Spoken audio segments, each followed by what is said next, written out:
रहीम अस्सलाम वालेकुम। आज की वीडियो का टॉपिक है कंजंक्शंस। ये लास्ट पार्ट ऑफ स्पीच है और इसे हम लास्ट बिल्डिंग ब्लॉक भी कह सकते हैं for speaking English language. Conjunction दो वर्ड्स से मिलकर बना है, कन एंड जंक्शन। सबसे पहले हमें जंक्शन का मतलब देखना है। जंक्शन एक ऐसी पॉइंट, एक ऐसी प्लेस को कहते हैं जहां पर दो चीजें आपस में मिलती हों या एक दूसरे को क्रॉस करती हों। जैसे कि junction is the place where two things are joint और क्रॉस। जब दो चीजें, एक ऐसी जगह जहां दो चीजें आपस में मिलती हैं उसे हम जंक्शन कहते हैं। अब इसी से आपको कंजंक्शन का सेंस समझ आ रहा होगा कि conjunctions are those words which conjoin words, phrases और clauses together।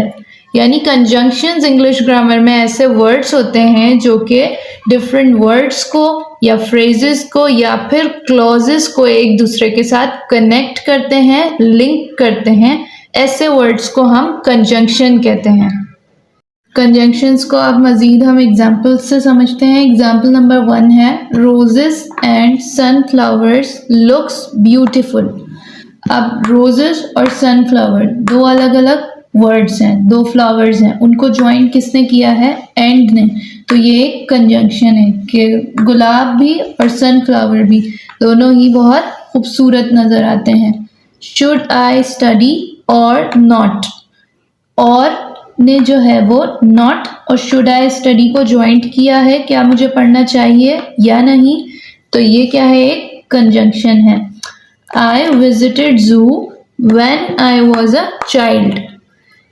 मैंने जू को विजिट किया है जब मैं एक बच्चा था।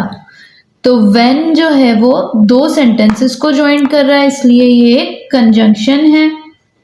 और नंबर 4 हमारे पास एग्जाम्पल है, I will buy a gift for you। अब ये जो for है ये भी एक कंजंक्शन है। यानी ऐसे वर्ड्स जो जुमलों को या फिर वर्ड्स को या फिर फ्रेजेस को आपस में एक दूसरे के साथ लिंक करवाते हैं उनको हम कंजंक्शन कहते हैं। कंजंक्शंस की टाइप नंबर 1 है हमारे पास coordinating conjunctions. Coordinating conjunctions single words होते हैं जो कि वर्ड्स को, फ्रेजेस को और एलिमेंट्स को आपस में एक दूसरे के साथ ज्वाइन करवाते हैं, लिंक करवाते हैं। यानी ये जो कंजंक्शंस हैं वो सिंगल वर्ड पे कंसिस्ट करेंगे। जिस तरह से हमें एक फॉर्मूले की तरह फैन, बॉयज ये वर्ड याद करने हैं ताकि हमें कोऑर्डिनेटिंग कंजंक्शंस याद रह सकें। एफ इसमें है फॉर के लिए, A and, no N nor, B but, O or, Y yet, S so. ये सब कोऑर्डिनेटिंग कंजंक्शंस हैं। कोऑर्डिनेटिंग कंजंक्शंस की एग्जाम्पल देख लेते हैं। एग्जाम्पल नंबर 1 है, you should buy a gift for your friend.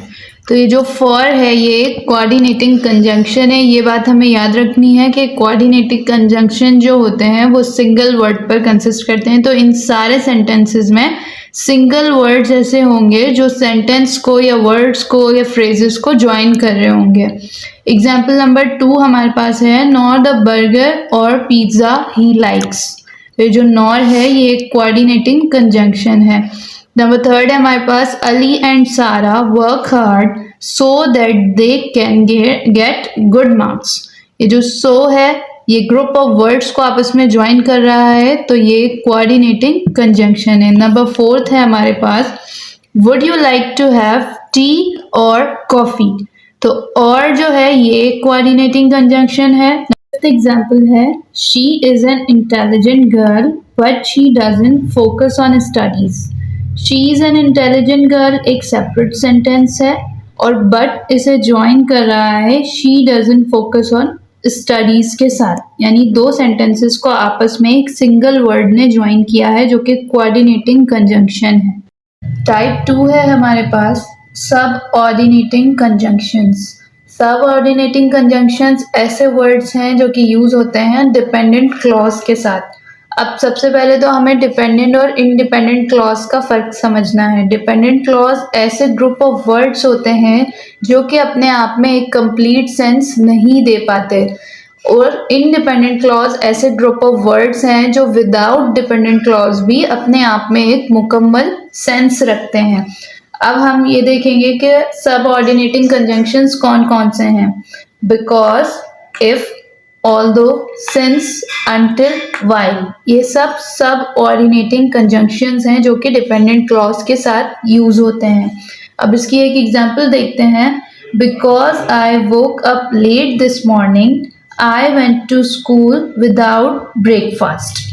ठीक है, अब इसमें हमने क्या देखना है कि I woke up late this morning, अगर इस बिकॉज को हम हटा देते हैं तो ये कंप्लीट सेंस दे रहा है कि मैं आज सुबह देर से उठा। लेकिन हम इसके साथ बिकॉज लगा लेते हैं कि क्योंकि मैं आज सुबह देर से उठा, तो ये कंप्लीट सेंस नहीं देगा। हमें इसके साथ I went to school without breakfast जरूर लगाना है। तो इससे ये बात समझ आती है कि बिकॉज ने इस इनडिपेंडेंट क्लॉज को भी डिपेंडेंट बना दिया, इसलिए हम ये बात कह रहे हैं कि सब ऑर्डिनेटिंग कंजंक्शंस जो हैं वो डिपेंडेंट क्लॉज के साथ यूज होते हैं।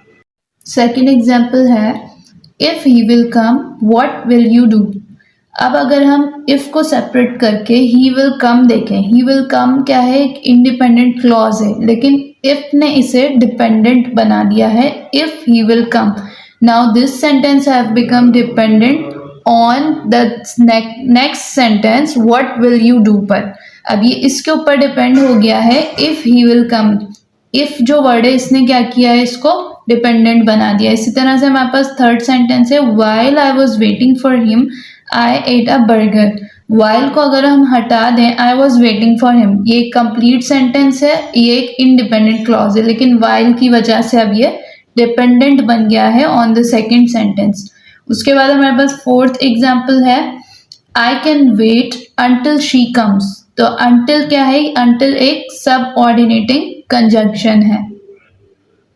Third and last type we have is correlative conjunctions. Correlative conjunctions ऐसे पेयर्स ऑफ वर्ड्स होते हैं जिन्हें हम एक साथ यूज करते हैं ताकि हम सेंटेंस के डिफरेंट पार्ट्स को एक साथ ज्वाइन कर सकें। इसकी डेफिनेशन देख लेते हैं, are the pairs of words use together to join two parts of the sentences that have equal value.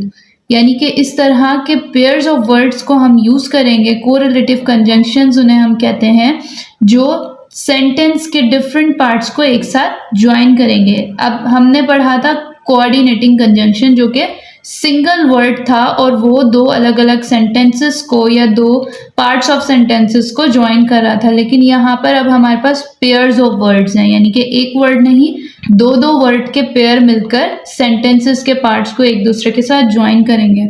अब कोरिलेटिव कंजंक्शंस कौन कौन से हैं, आइदर और, यानी ये पेयर ऑफ वर्ड्स है। नंबर 2 नाइदर नॉर, नंबर 3 हमारे पास not only but also, and number 4 both and. Example number 1 है हमारे पास, I will either go to London or Europe. The example number 2 है हमारे पास, neither the red nor the black colour looks good on me. Example number 3 है, not only I met him but also invited him for lunch. अब इसमें हम लोगों ने ये चीज़ देखनी है जो हमारी डेफिनेशन में लास्ट वर्ड्स थे, दैट हैव इक्वल वैल्यू। यानी उसका मतलब ये था कि उन दोनों पेयर्स ऑफ वर्ड में हमारे पास अगर दोनों में से एक को यूज़ नहीं करेंगे सेंटेंस में तो दूसरे की भी कोई इंपॉर्टेंस नहीं रहेगी। अब जिस तरह हम सेंटेंस में देखते हैं, सेंटेंस नंबर 1 में I will either go to London, और यहाँ से मैं और को रिमूव कर दूँ और यूरोप लिख दूँ, तो क्या इस सेंटेंस का कोई सेंस बचता है? नहीं बचेगा। इसलिए हमें आइदर यूज कर रहे हैं तो उसके साथ और भी यूज करना पड़ेगा, नाइदर यूज कर रहे हैं तो उसके साथ नॉर भी यूज करना पड़ेगा, और नॉट ओनली यूज कर रहे हैं तो उसके साथ बट ऑल्सो यूज करना भी इम्पॉर्टेंट है, क्योंकि इसके बगैर उस सेंटेंस का कोई भी सेंस नहीं बचेगा। इस तरह हमने आज की पूरी वीडियो में देखा है कि कंजंक्शंस ऐसे वर्ड्स हैं जो कि सेंटेंसेस को, ग्रुप ऑफ वर्ड्स को, फ्रेजेस को, क्लॉजेस को या फिर एलिमेंट्स को एक दूसरे के साथ कनेक्ट करते हैं to give a complete sense.